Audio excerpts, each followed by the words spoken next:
So talking about Kingsley, so that's another guy everyone's been talking about, the fact that he's been it's been pretty much 50-50 so far, even though Adam Teicher did say that he does think that Kingsley has a leg up on the starting tackle job. But right now, so far, nothing would indicate that. It's been pretty much split at the left tackle between Wanya and Kingsley. Obviously, again, going back to the pads and whatnot, we're not going to know who our starting left tackle is now. I mean, you can't really tell much based on this. It's what the battle's all about, man. And the guys being consistent. So the only thing you could say leg up, Adam saying that, this is Adam Teicher, right? Yes, Adam saying that. So Adam saying that's probably because he's just a first round pick. It's a guy you go get. And so that would be the only thing, would be the leg up, right? You don't draft a guy like that unless you plan on starting him, especially if you didn't get another guy off the street to back up either one of them. So it's going to be between them two battling, and so we'll have to see how that's going to shake out. But other than that, I think, to be honest with you, maybe Wanya may have it just off experience. So let me ask you this. I'm just curious because you coached and you played obviously at the highest levels, but Wanya and Kingsley they both look the same. There's really not much difference between the two of them, right? Both of them. Are you starting the guy who just had more experience in game over the other guy because he's a rookie, or are you saying, hey, he's a rookie, let him take his lumps right out the gate and start him at the left tackle spot? No, it had to be off skill set. It has to be off consistency. So I say, well, look, okay, Wanya was here last year. When you come in, and I like they're doing 50-50. So I think that's how you had to approach it. And whoever wins out, who's ever more consistent in what you do, in pass protection, in your feet, in your hands, in the run game, understanding all the calls, all that matters.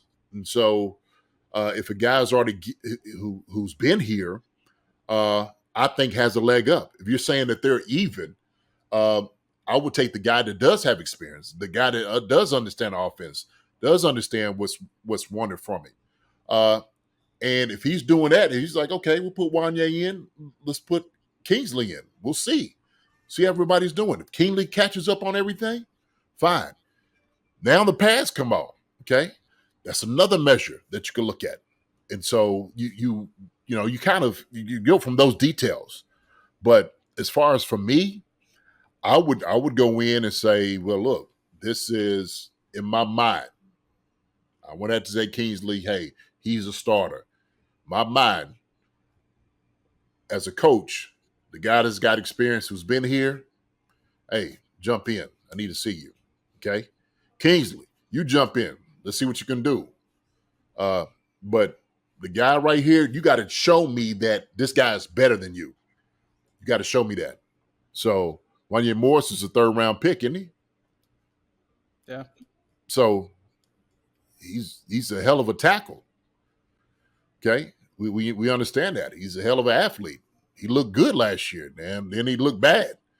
And so it remains to be seen when Kingsley has the same opportunity, what it's going to look like. So this is part of what the competition goes into the camp, right? So G-Pick said, no thanks, Wanya. Well, Wanya might have to be the guy, G-Pick. He might have to be the guy. It all depends on how Kingsley looks. So I tell you what, if Wanya looks better at protecting the best quarterback in football, thank you very much, Wanya. Yeah. That's how I had to go. So I don't care if you're a first round pick. If you're not getting it and you're not looking good, you still look like you need some development. This ain't the time to, saying, hey, well, let's try and see. No. Well, I mean, obviously we can't, but then, you get there and say, well, he's not quite there yet. I think it's interesting because you have people who say, Kingsley, he's the Lance, like Lance has spoken. He's big on Kingsley. He's saying Kingsley is the future left tackle in the years to come, and he could be. But the thing is, it's like we aren't a team that's like going to start a guy just because he's he's going to pan out eventually by week 7. It'll click for him. No, you go with the best guy right out the gate because we're a team that's ready to win now. We aren't the Carolina Panthers who are trying to develop their left tackle in the future. No, it's yes, we're trying to develop Kingsley, but at the same time, we want to go with someone who's going to give us the best chance to win right now. And if Wanya does win that job, then obviously they think Wanya is better than Kingsley right this second. So you go with that guy. I mean, we're on the business of trying to develop the guy for years to come because the Carolina Panthers aren't going anywhere, so they can do that. Teams like that can do that all they want to. We don't have a lot. We're trying to win right now. So like they're going to go with the best guy right now. Right. So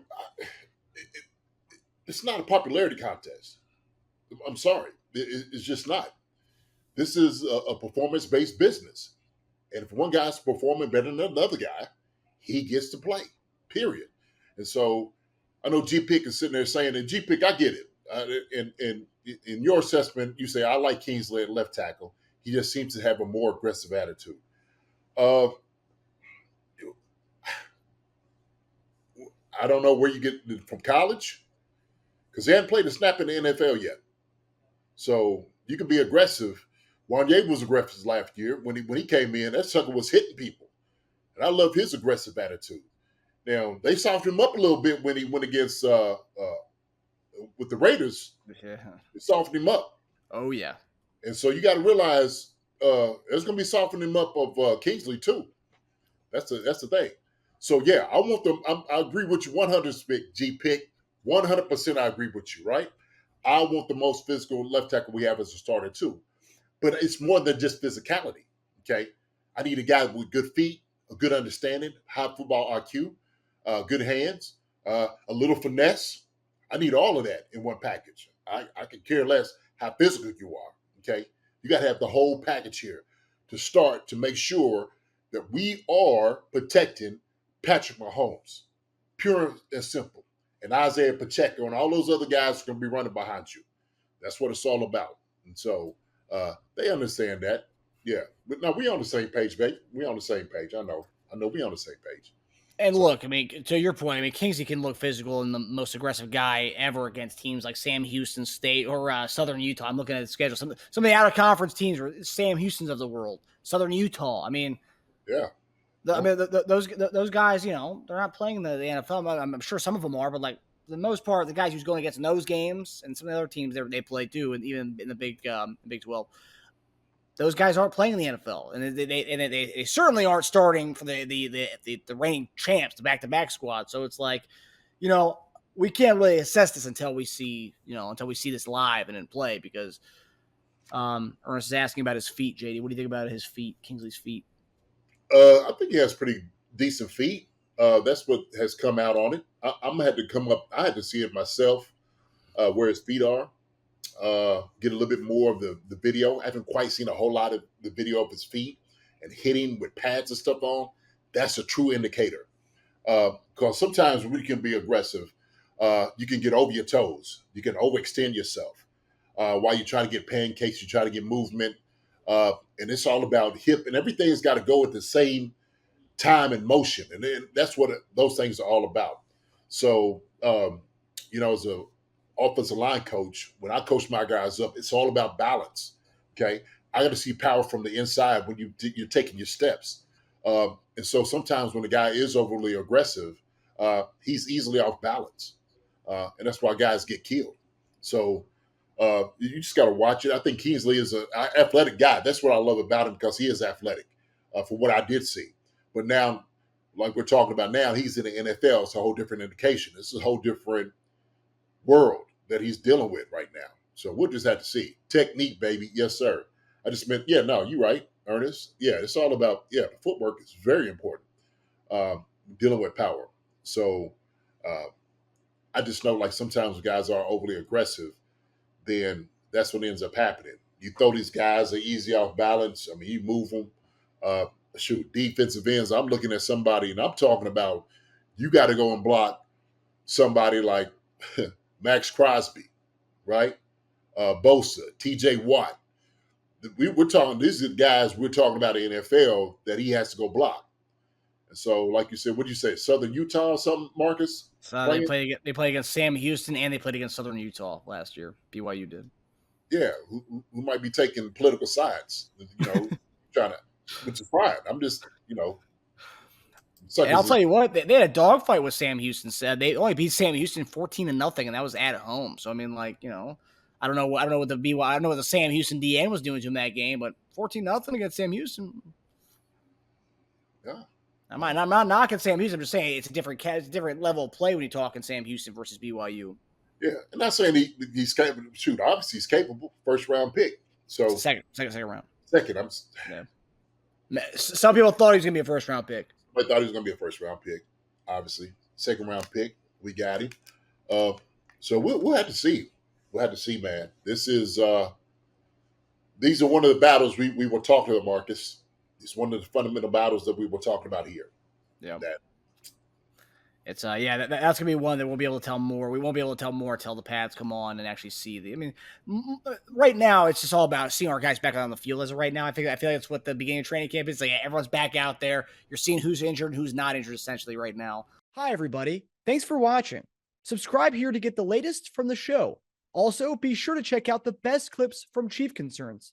And if you prefer to listen to the show, subscribe and follow us on Apple Podcasts, Spotify, and anywhere else you get your podcasts.